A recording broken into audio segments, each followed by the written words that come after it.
કૃષ્ણ, જય સ્વામિનારાયણ.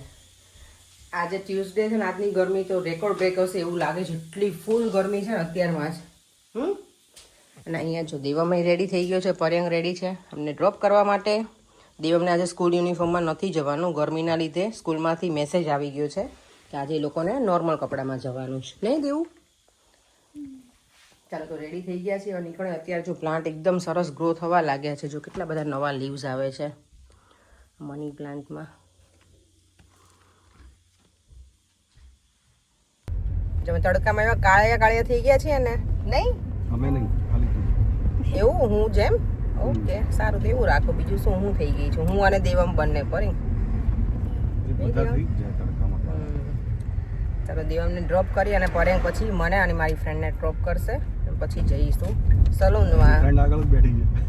ફ્રેન્ડ આગળ બેઠી છે? ફ્રેન્ડ નથી, પર્યંકનો ફ્રેન્ડ આગળ બેઠો છે એટલે. દેવમની સ્કૂલમાં જો ફેર છે આ વખતે સેટરડેના 11 થી 2. ઓહ માય ગોડ, આજે જે ગરમી છે ને આટલા વખતમાં ક્યારેય નથી ને એટલી છે. અમે લોકો પિકનિકમાં ગયા હતા ને એ દિવસે બહુ ગરમી હતી. ત્યારે તો લાગ્યું નહીં ફેસ ઉપર કે આટલું ટેન થયું છે, પણ હવે તો ઓ માય ગોડ પ્રોપર કાળા થઈ ગયા છે ફેસ અમારા, મારો અને દેવમનો સ્પેશિયલી. આજ સવારમાં તો મને એમ થયું ઓ માય ગોડ આટલો બધો ટેન થઈ ગયો છે. તે દિવસે કંઈ નહોતી ખબર પડી, પણ પછી કાલે તડકો હતો, આજે એટલો તડકો છે, તો આજે તો મારો ફેસ એકદમ ટેન છે. ઘરે આવીને શું જોઉં છું, મારો દીકરો તો આજે બહુ પ્રોપર સિન્સિયર સ્ટુડન્ટ થઈ ગયો ને, એ રીતે ભણવા બેસી ગયો છે બેટા દેવમ. અને આ કોણે ફિનિશ કરી દીધું છો? પેરી ફિનિશ? મેં ફિનિશ નહીં કર્યું. તો રેડી? ઓકે, દેવમને અત્યારે છે ને હવે એક્ઝામની ડેટ પણ આવી ગઈ છે, એટલે મારો દીકરો બહુ ફટાફટ બધું ભણવા લાગ્યો છે, નહીં? Good boy. મારે અત્યારે ડિનરમાં બને છે દૂધી ચણા દાળનું શાક, આમાં બને છે બાજરીના લોટના રોટલા બનાવવાના છે, અને અહીંયા મારે બનાવવું છે ફાલુદા. તો એના માટે મેં દૂધ લઈ લીધું છે. આ જોઈએ હવે કેવું છે, કેસર ફ્લેવર છે કંઈક ફાલુદા મિક્સ. લેટ્સ સી કેવું લાગે છે.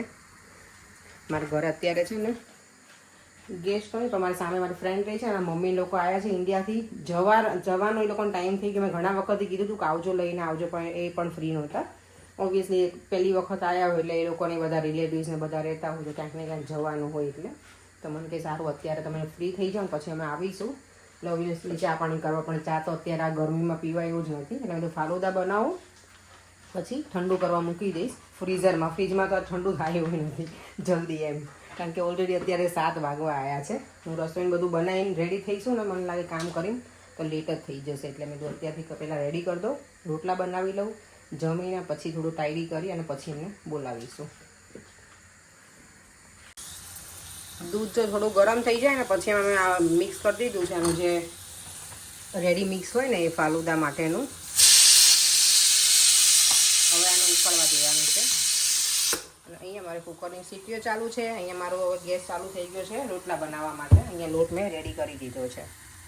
મમ્મા, કેમ આટલો બધો પરસો થઈ ગયો? આજે બેટા બહુ જ ગરમી. જો આટલો પરસેવો તો ક્યારેય નથી પડતો, ગરમી હોય, પણ આ કુકિંગમાં તો આજે મારે આમ એમ થાય છે કે પેલા શાવર લઈને પછી ડિનર કરવા બેસું, એટલી ગરમી લાગી છે. આખું નાઈ ના લીધું હોય એવું લાગે છે. આજે ઇન્ડિયામાં આવી ગરમી થતી મને, આજે અહીંયા ઘણા ટાઈમ પછી એવું લાગે કે આટલી બધી ગરમી થઈ છે. શું બનાવે છે? રોટલા, દૂધી ચણા દાળનું શાક એના શું અને છાશ. આ તો ફાલુદા બને છે બેટા. હજી ફાલુદા શું? ફાલુદા છે કાઇન્ડ ઓફ ડેઝર્ટ છે બેટા, આમાં મજા આવશે તને. ઓકે. તો જમીન ફ્રી થઈ ગયા. અહીંયા પંખો પૂર જોશમાં ચાલે છે, પણ તો એ ગરમી તો એટલી જ લાગે છે ને પરેંગ. આજે તમારે અહીંયા નીચે શું હોલમાં? દેવન તને ક્યાં શું બેટા? કેટલો બિઝી છે જો દેવન. જો કર્વ થઈને સીધી અંદર આવશે. દેવમ જો આવે છે દેવ. પરેંગ આપણે પહેલાનું ગાર્ડન બતાવો ને વ્યુઅર્સને, લાવો તો જલ્દી. આપણે ક્યારે આ પહેલાનું આપણું ઘર ના બતાવ્યું ને યાર. ક્યાં છે? બા આવ્યા હતા ને દેવમ, બા અને દેવમ બંને સાફ કરતા હતા ત્યારે જો. ઓ માય ગોડ, મારો દીકરો કેટલું કામ કરે ને મમ્મી, મારા સાસુ કેટલું બધું સાફ કર્યું જો મારા દીકરાએ બે થઈને, નહીં? ચલો જો ફાલુદા થઈ ગયું છે એકદમ મસ્ત રેડી. આઈસ પણ થોડો નાખ્યો છે, આઈસ્ક્રીમ પણ નાખ્યો છે અને ડ્રાય ફ્રૂટ્સ. ચાલો જો ફાલુદા સરસ રેડી થઈ ગયા છે. ચાલો ગેસ્ટને સર્વ કરી દઈએ અને પછી અમે બધા એન્જોય કરીએ સાથે. જો બધા ગેસ્ટ અહીંયા અમે ફાલુદા એન્જોય કરીએ છીએ. આજે ગરમી છે ને એટલે બીજું કંઈ નથી બનાવ્યું. અંકિતાબેન ફાલુદા હે ને દેવ તને મજા આવી? બહુ ફાઇન બનાવે છે. ફાઇન રેડી મિક્સ જ હતું એટલે. ચાલો જો ગેસ્ટ તો જતા રહ્યા, 9:45 થઈ ગયા છે. ફાલુદા ખરેખર બહુ જ મજા આવી. હજી પણ થોડુંક વધારે ઠંડુ હોત ને તો વધારે મજા આવત. મેં આઈસ નાખ્યું એટલે સારું કર્યું. થોડુંક ગરમી છે ને એટલે વધારે ઠંડુ હોય તો બહુ મજા આવી જાય. અને આઈસ્ક્રીમ મેં એડ કર્યો તો એટલે સારું લાગ્યું. હવે મને છે ને અત્યારે કેરી ખાવી પડશે. ફ્રીજમાં જોઈ છે ને ઠંડી ઠંડી એવું લાગે છે કે કેરી ખાઈ અને પછી આપણે ઉપર જઈએ શાંતિથી સૂવા માટે. ચલો કિચનમાં બધું ગોઠવાઈ ગયું છે, કામ પતી ગયું છે. અને મેં કમેન્ટ રીડ કરી હતી ગઈકાલના વિડીયોની, પિકનિકવાળા વિડીયોની, તો ઘણા બધાની કમેન્ટ હતી એવી કે તમારા બંનેનું ડ્રેસિંગ સેન્સ બહુ સરસ છે. તો થેન્ક યુ સો મચ દિલથી. ક્યારેક મને ડ્રેસિંગ સેન્સમાં એવું છે, મને શોર્ટ ડ્રેસ ને એવું ઓછું ગમે. બહાર જ્યારે બધા હોય ને ત્યારે મને હમણાંથી પ્લાઝો વધારે ગમે છે પહેરવું, અને ઇઝી પણ છે અને આમ પણ ગરમી એવું હોય તો મોર કમ્ફર્ટેબલ. અને એનું મટીરિયલ પણ બહુ સારું છે, એટલું કમ્ફી છે ને કે મજા આવી જાય. આપણે આમ ફ્રીલી ફરી શકીએ એમ. અને અમુક આપણે ડ્રેસ એવા પહેર્યા હોય ને આપણે ફ્રીલી ફરી ના શકીએ. અને સ્પેશિયલી જ્યારે આવું કંઈક હોય ને પિકનિક ને એવું, ત્યારે હું એવું પ્રિફર કરું કે આ રીતનું કંઈક પહેરીને જાઉં એમ. નોર્મલી કંઈક પાર્ટી ને એવું હોય ને તો ઓકે છે આપણે શોર્ટ ડ્રેસ કે એવું પહેરીએ. પણ આમાં કેવું હતું, પિકનિક હતી એટલે બધાને ખબર જ હતી કે નીચે બેસવાનું થાય તો આપણે શાંતિથી મસ્ત રીતે બેસી શકીએ. તો ઘણા બધાને કોમેન્ટ કરી છે કે તમારું અને પરેમભાઈનું બંનેનું કે ડ્રેસિંગ સેન્સ બહુ સરસ છે. તો થેન્ક યુ સો મચ. અને એ વિડીયો બધાએ બહુ જ બધી કમેન્ટ કરી છે, તો બધાને થેન્ક યુ.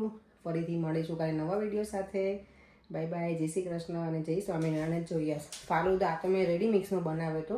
તમે કોઈ ઘરે બનાવતા હોય અને ઘરે તમે કઈ રીતે બનાવો છો એ કહેજો મને થોડું આઈડિયા છે કે આનું બનાવવાનું કઈ રીતે બનાવવાનું. ફાલુદા તકમરિયા હોય છે આઈ થિંક. અને બીજું એની જે સેવ જે આવે ને એને પાણીમાં બોઇલ કરીને પછી નાખવાનું એવું કંઈક હોય છે, એટલું મને થોડુંક આઈડિયા છે. પણ મેં ક્યારેય રીતે ઘરે બધું લાવીને નથી બનાવ્યું. હું રેડી પ્રીમિક્સ હોય ને એનું જ બનાવું છું. આની પહેલાં મેં કયા ફ્લેવરનું હતું, આઈ થિંક પિસ્તાચિયો ફ્લેવર હતું. આજે આ કેસર પિસ્તાનું હતું.